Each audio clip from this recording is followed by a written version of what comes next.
Hello. I didn't see you there. Welcome to, hey, it's Innominate, and welcome to the first ever Innominate Q&A. I definitely never did anything like this before on YouTube. Nothing at all. It's never been done before in the history of I think ever, actually. I think this is the first time anyone's done this. So today we got how many? We got 12 questions, y'all, and some of them got like multiple moving parts. It's crazy. So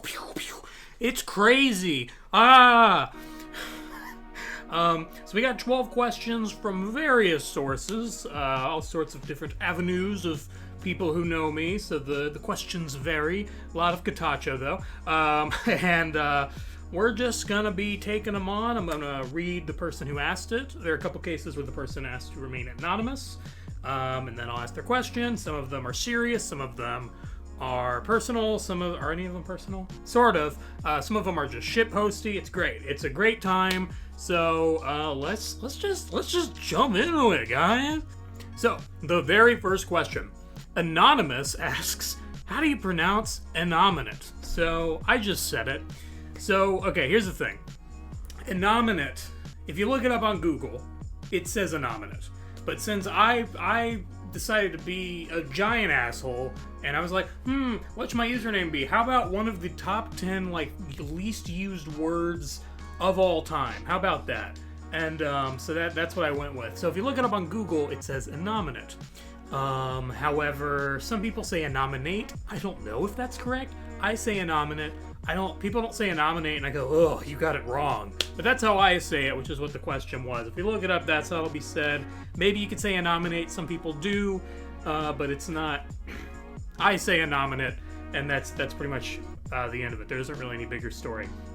So, question number 2.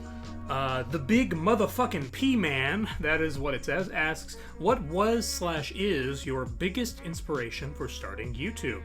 We're getting deep early, even though I chose the order of these questions. So I would say, most practically, just straight, simple answer, was Markiplier in late 2012, early 2013. So what happened was, and I don't know if I've talked about this that much, I was very into Sonic. I still kind of am. I still really am, let's be honest. And I was starting to get into horror stuff. And one fateful night, I came across a video entitled Sonic.exe, which was uploaded in December 2012, something like that. And so I watched that either in December 2012 or January 2013. I don't fucking remember. And I was like, whoa. And then I just kind of started watching all of his videos, and I've been watching him since whenever the hell that was. And I particularly became attached, so this is going to kind of turn into like a bigger story. I particularly, 2 things sprouted from this. It was YouTubing, does anyone fucking say that anymore? What is this, 2008? And making maps for Minecraft. I'm trying to work on game development. I'll put trying in big emphasis there. So I've always been really into the idea of making things. I just really like creating things, and particularly around the time I started watching his videos, I was really into like really high budget haunted houses, like walk-through attractions, experiences, things like that. And I loved studying them, and I liked watching tours of like behind the scenes and everything, and I tried to make my own things like that, and with actors and like sets and creepy things that I made. And that translated to game development, and I had already been watching like some Minecraft videos. But so I made my first Minecraft map. Won't name it. You can still find it somewhere, but I don't encourage you to go play it. Please don't. And so some people played my map, and I reached out to them, and I recorded some videos with those folks. And some of them are still unlisted on my channel, actually, at this point. Maybe they're still public. They probably aren't. And so those sort of coincided. I went, I should start making YouTube videos to showcase Minecraft things, and then what kickstarted me into showing off horror things was actually the release of Five Nights at Freddy's 2 in 2014, because I did a series on that and pretended like I had never watched anyone play it, which I had seen the entire game. So I was like, let me see if I can effectively pretend that I've never played this before. Probably not. The answer is probably not. But anyway, all of that to say, Markiplier, basically. It was Markiplier and I would say John Wolf as well, both of which are probably still my two most watched YouTubers. So, that took fucking ever, but that's my answer. That was my biggest inspiration for starting YouTube. So, question number 3, Glittrix asks, how did you get into voice acting, and how do you stay motivated to continue pursuing it? This is a great question. So, how did I get into voice acting? So I've always been told, you may agree, you may disagree, I've always been told that I have a nice voice. I'm not sure I agree with it, but pretty much almost every person on Earth hates their own voice. I know there's some scientific reason for it. I don't necessarily hate my voice, but no one is like, my voice is fantastic, right? So I've always been told that. I've been told I should do audiobooks. I've been told in the past I should do podcasts. I've been told, humorously and not, I should do ASMR. I've been told like all sorts of things. And so I just and I've been acting since I was in second grade. If you can't tell, I am significantly older than that at this point. So I mean, just the vast majority of my life I've been acting. And but a lot of things that even from a young age I was told is that I did a lot with my voice. I did a lot of cool voices. I put a lot of focus on like the quirks and nuances of my voice. A lot of you know I always have to put this in there. One of the first weird voices I did that got me into doing different voices was, I can talk like this. And I've been able to do that since I was in elementary school. Not that deep or bassy, but I kind of freaked the fuck out of people. I started really working on my voice, and then, you know, actually the first legitimate voice role that I got, because I worked on voice stuff for my own maps, most of which didn't pan out, but the first, like, voice role I was offered was Jake Kitacho, and I believe how that happened was, it was in the Minecraft Maps Discord, and Stockley just went, hey, I need someone to voice this character, and then he told me about him. It was like, it's kind of Kate Johnson-y, and I studied some J.K. Simmons lines and his voice and everything, and I just sent in an audition. I was cast. That was really it. That was pretty much how I got into it, and then I just started trying to do more things as I growed and matured. And the second part of the question, how do you stay motivated to continue pursuing it? Look, I think this is true about any type of acting. I don't just think it's voice acting. You have to find, I think this is true, you have to find some sort of like grounded, here is why I do it. It's true about any form of art. It could be said for map making. It could be said for a lot of other things I do. Like, I'm a poet, I write a lot, all sort of, you know, I do various forms of acting. All of it has to come down to like why you're doing it. And I don't think it can ever just be like, that's obviously a part of it, like people, you want to make people happy, right? I feel like that's something that motivates me, but you can't just have that be it, because not everyone is going to be in love with everything you do all the time, right? That's just not, and it's not probably healthy for that to be the case. So you have to find some sort of motivation internally that isn't just selfish to say, here's why I do it for me as well as other people. And I think striking that balance is really fucking important.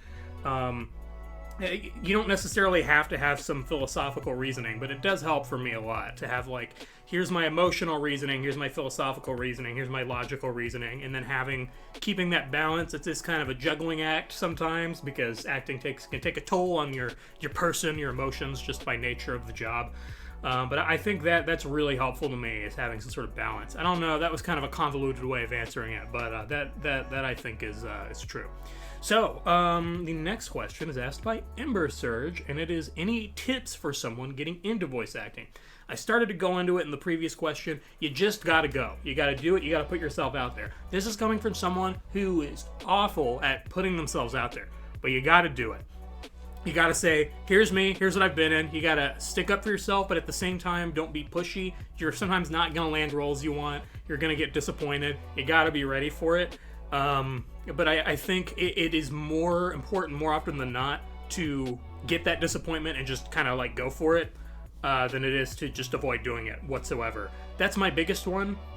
But my almost as big one is voice acting is not just voice acting. It is acting. I think this gets in the way of a lot of people. You're not just doing fun voices. You have to also, like, develop a character.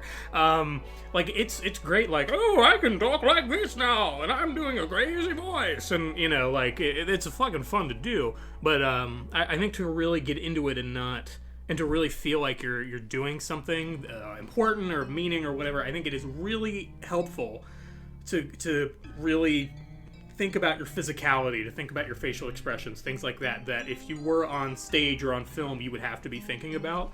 In addition to just putting yourself out there, just constantly be thinking about your character and how to develop it in a way that is fun for you. And I don't know, think of like Uta Hagen's 9 questions at every point you're, you know, doing a scene for your character or something. Make sure you're going through being present in your body and your voice and your breathing. Breathing is very important. So especially, we'll get into this actually in the next question, but breathing is very important for any type of acting. And thinking about circumstances and your life and everything. It doesn't mean you've got to write a whole novel about your character, although if you want to and you have time, go for it. But I think just really being cognizant about that stuff is really helpful. And then my last little tip, because I brought up the breathing thing, is do vocal warm-ups. Exercise your mouth and your throat and your vocal cords and things like that to really make sure that you're not straining. But yes, the next question is asked by Stockley. I don't know who that fucker is. And he asks, what was the hardest part of voicing Jake Kitacho in Kitacho Labs Chapters 1 and 2? Any specific lines stand out as ones that gave you trouble? So I kind of just went into this. The hardest, well, okay, there are 2 things, but the first hardest thing about voicing Jake Kitacho is the breathing. He is a character who just goes. Every sentence is like a fucking avalanche that comes out of that man's mouth. And you just gotta go, go, go, go, go. And it is so much breath involved. I don't know how much that comes across, but I am like breathless after recording a lot of his lines. It's fun, but it's, you know, it is something that happens.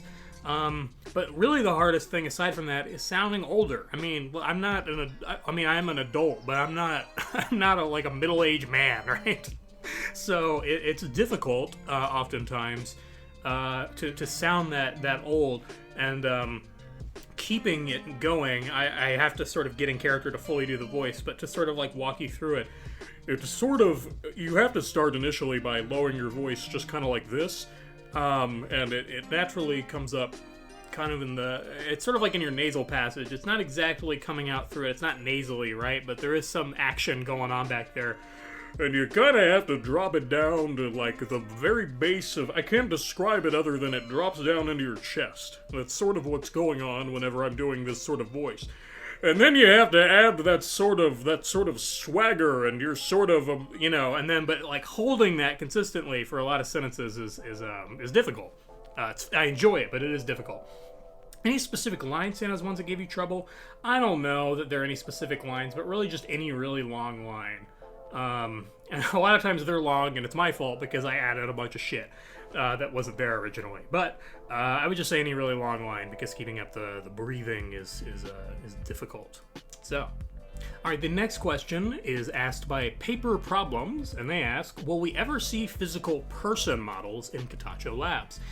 I kind of secretly want Jake to be a faceless voice. I don't know if I'm allowed to answer this question. I don't want that to give anyone any ideas, because, by not answering, he is answering. And it's just, I don't think I'm at liberty to talk about, just like, give a definitive yes or no answer about most things in upcoming Kitacho projects. But I will tell you this.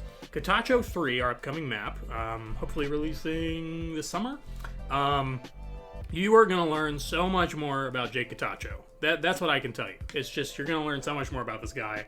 Kitacho 3 is going to be nuts. Kitacho 3 is, the best way I can describe it is it's a love letter to not only the previous 2 maps, but to the old episodes, and really just everything that's come out of Kitacho, to the community, to the memes, to the, like, all of it is in Kitacho 3, and stuff you weren't expecting to be in Kitacho 3. It's going to be a fucking bonkers map. It's going to be a giant bonkers map. But that's all I can tell you, unfortunately, about upcoming Kitacho things. But interesting question. So the next question is asked by Stockley again. This asshole's just everywhere. And he asks, anything you'd like to see added to the script of Kitacho Labs Chapter 3? So I probably won't say any of this stuff publicly, but yes. What I will tell everyone is there's something I want to add to the script / sequence of events in Kitacho 3 that I think is going to be pretty fun. I don't think anyone will ever guess what it is, and I don't think anyone's going to be ready for it. It's going to be a good time. It's going to be a good time, and I got a lot of plans for some shit to add to Kitacho 3, and that's not necessarily all meme-y. A lot of it shitposty, little haha moments, but Chapter 3 is going to have some emotional variety, even more so than really any of the other maps, I think. You're going to see a lot of different shades of things in this map's plot. So, we shall see. Next question is another one from Ember Surge, and it is, what's your favorite thing you've added to Kitacho? So obviously my favorite thing I've added to Kitacho is Jay Kitacho's voice. It's why I'm here. It's, it's like the big thing that I'm known for on the team and everything. So I don't really think I need to talk more about Jay Kitacho, because there will be plenty of time to talk about Jay Kitacho, don't worry.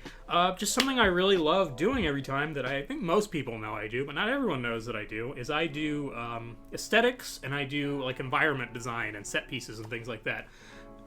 So if you're unclear on what that means, take, for instance, the upcoming Kitacho 3. A lot of the chambers that have been shown off are very gross and overgrown and dilapidated and everything. All of that's me. So, like, I go through and I make everything look nasty in that case. I add all the little tiny details. But I also do a lot of things like in Kitacho 2, in the caves, a lot of the giant set pieces and the things that were moving, I didn't make them move. That was PJ's, who is our tech guy. But a lot of the pistons or the moving slime, I had a lot of set pieces like that. The best way I can describe it is it's like adding extra bits of character to the environment, big and small. Like in probably the best example of this on a larger scale in Kitacho 2 is the overgrown cave with all the flowers and everything. So like I added all that. The things in the walls, I added those. The little island and the tree and Kitachos and like the bananas memorial. I added all those little things. And I also, most of the signs that aren't like puzzle or directly lore related, I also make. So like all the science books and the like did you know things and the menus and like I do all that stuff. So that's something I really enjoy doing because I think it gives the maps a lot of character, particularly in sort of its connective tissue, and it enhances, I think, like the overall skeleton of the map. And I'm using a lot of like bodily imagery, but yeah, that's something I really enjoy doing. So the next question is, what was your game of the year for 2021? Easy, Resident Evil Village. Yeah, love that game. I think I like Village more than a lot of people do, personally. I would say Village is top 5. For reference, I would say my top 5 are, starting at 5, I would say RE2 Remake, and then Village, and then 7, and then probably Remake, and then 4. I would say those are my top 5. I think it's in 4th place already. I think it's like gonna be a classic. It's just very appealing to something about me specifically, that it's like a horror anthology in a game, and it's sort of like a love letter to the whole Resident Evil series and different genres of horror, and each area is like a different like theme park ride of different types of horror, and fun gameplay, and mostly decent story, a couple quirks because it's a Resident Evil game. But and yeah, some great moments, great villains and everything. Gorgeous setting. I love the setting so much. And some of the best like moments out of any of the games. Like, man, I'm never gonna forget, spoilers, I'm never gonna forget the House Beneviento basement. I was not expecting them to go into like indie horror. We're gonna finally pick up the torch from Silent Hills and do something with it other than a looping hallway. That was dope. That was like, I found it hard to even be scared by it because I was like, I can't believe they're doing this right now. This is awesome. That baby thing is genius. But yeah, and I The only things I can think of I dislike is it's really, it all kind of ties back to Chris Redfield. His involvement in the story is dumb as hell, and his section at the end is bad. It's the worst part of the game, but it's, you know, it's like a 30-minute little slice of the game. It's not really that big. But yeah, I love that game. Very fun. I've played it too many times. And how the number of times you're going, oh, he's probably only played it this many times. I've probably played it more than that. Just hazard to guess. So yeah, Resident Evil Village is my answer. So the next question is asked by Somewhat Screwed. And it is, do you think Apple is trying to take our rights away by not giving us a bean emoji? Yes. Fuck the fuckers. Fucking bean beaters.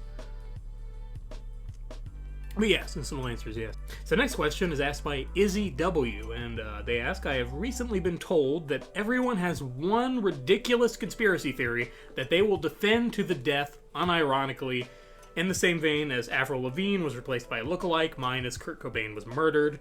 What is yours?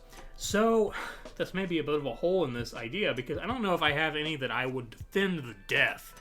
And I don't really know if I would consider it a conspiracy theory, but the one thing that's kind of conspiracy theory-y that I don't logically believe, but is always kind of in the back of my head, is I have some sneaking suspicion that just everything around us has little cameras in it. I know there's a thing of, like, you're always being watched, but in my mind, it's literal. I have an idea of just people in rooms, and their job is just to, like, watch what people do all day. So, like, everything, like, this camera has another camera in it. This ring light has another camera in it. It has a camera in it. The walls have, like, audio tracking devices or something. And I know it doesn't really make any sense, but I don't know if I would defend it. But it is kind of something that I've never been able to, like, shake. It's sort of a paranoid idea that is deep within my psyche. So that's probably my answer. Wow, so we're already here. The final question, only 25 minutes in. Not all of that will be in the video, though. Ember Surge, once again, asks, what are your top 3 horror games? Okay. I think this is easy, but I want to make sure. Okay, so it's really like 4, and I already said 2 of these. So the first one is either RE4 or Remake, because I like 4 as a game slightly more, but Remake is more of a horror game. But we'll say 4. RE4, Resident Evil 4. Silent Hill 2, who doesn't have that in their top 3, and Soma by Frictional Games. Yes, that would probably be my top 3 in no particular order. Let me explain each one of these. RE4 is one of the most fun games I've ever played. Really great combat loop. It's a great example of how you can have like a third-person shooter action game that still kind of feels like a horror game. It's not exactly a horror game. It's horror adjacent, but that's most of the Resident Evil franchise. It has a great combat loop. It has great atmosphere, really great atmosphere, freaky enemies, and what it lacks in discrete puzzles, it makes up for in the fact that almost every enemy encounter in the game feels like a strategy game. It feels deeply satisfying to figure out exactly how to work through the different areas of it. It's like each room is its own puzzle, but the puzzle is murder. So, yeah, RE4, and also it's just wacky and fun. Soma is one of the greatest horror stories I've ever seen anywhere. I always say I don't want to talk about Soma. I would love to talk about Soma for hours, but I never really want to talk about Soma to people who haven't played it because I don't want to ruin anything about the game. Look up nothing. Go buy this game, play it, look up jack shit about it. All I will tell you, I just said jack shit, don't look up jack shit, but I'm going to tell you one thing. It's an underwater horror game. That's what I'll tell you. And you can imagine what kind of hijinks may go on at the bottom of the ocean. But let me warn you too, that game will fuck you up. That game put me on my ass for like a week. That game, this sounds cliche and over the top, but I think it's a game that like changes your outlook on everything. I think I feel like I was a different person before I played Soma. That game's crazy. It's just brilliant. story that has, and also just a really solid like stealth survival horror game, which of course it is because it's made by Frictional. And I would encourage you to play every game that Frictional's done, personally. Even some people didn't like Amnesia Rebirth as much. I think that game's great too. Just check them out. And my last one, look, if someone doesn't have Silent Hill 2 on their top 3, can you really trust them? Silent Hill 2 is another one of the greatest horror stories ever told, I think. And so many games, particularly nowadays, try to replicate what Silent Hill 2 did, and they almost, they almost invariably fail. Because they don't understand, I think, a lot of core components of what makes Silent Hill 2 so compelling. Silent Hill 2 is a game that, and it's janky because it's from 2001, it's a game where even in the aspects in which it's dated, like the approaches to voice acting, they've just changed over time, the semi-tank controls, the way the camera moves and everything, it all still holds up so well because it's so tightly made for that game specifically. And I'll give you my experience because it's not like I played Silent Hill 2 when it came out. My experience is I was about an hour or so into it, and I was like, this is fine. I enjoy this. But the longer that game goes on and on and on, it's just like you can't shake how genius that game is. And I won't spoil it even though it's been out for 20 years and everyone probably knows the story by now. But the twists and turns of that game's plot and the weird shit that goes down with its characters and how it's just brilliant, I think. One of my favorite lines of all time in anything ever is, for me, it's always like this. If you've played it, obviously you know what that is. But goddamn, that's just a triumph of a horror game. Definitely go play all those great games. Be emotionally prepared for Soma and Silent Hill 2. RE4, just sit back and have a good time, pretty much. So wow, that does it. 30 minutes in. When I didn't used to do these videos, they were usually much shorter, but now they're longer. So yeah, that's gonna do it for the first ever Innominate Q&A. I never talked about the fact I got all dressed up for this. I never even played that up. What the fuck is wrong with me? I wore a tie with birds and flowers on it, and I didn't say jack shit about it. What's wrong with me? What the hell is wrong with me? I'm wearing a jacket. I got nice pants on. You can't even see my lower body. I got nice shoes on. I got cool socks on.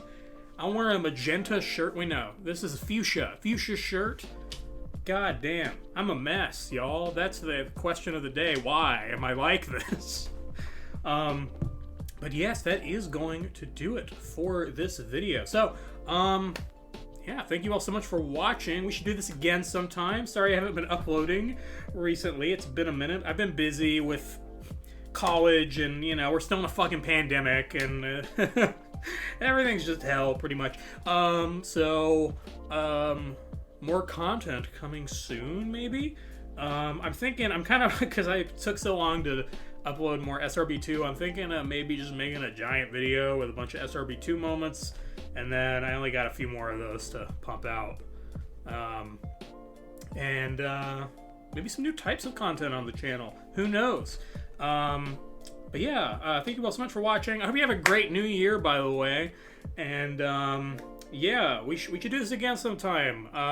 In fact, go ahead and get a cut of the curve. Right now in the comments, if there's a question that pops into your mind, don't feel like you got to put anything down there, but if a question pops into your mind right now, just go and put that comment down there. You may decide when I decide to record another one of these, you don't want it asked in the video or whatever. That's perfectly okay. Just make sure you tell me how you want to be credited. Anonymous, your username, some alias, anything like that. But other than that, thank you all so much for watching. Remember to leave a like, comment, possibly subscribe. It does help me out a whole lot. It makes the world a better place, actually. Yeah, I guess we'll see you all next time. Bye. You better get out of here quick. The shadows are coming.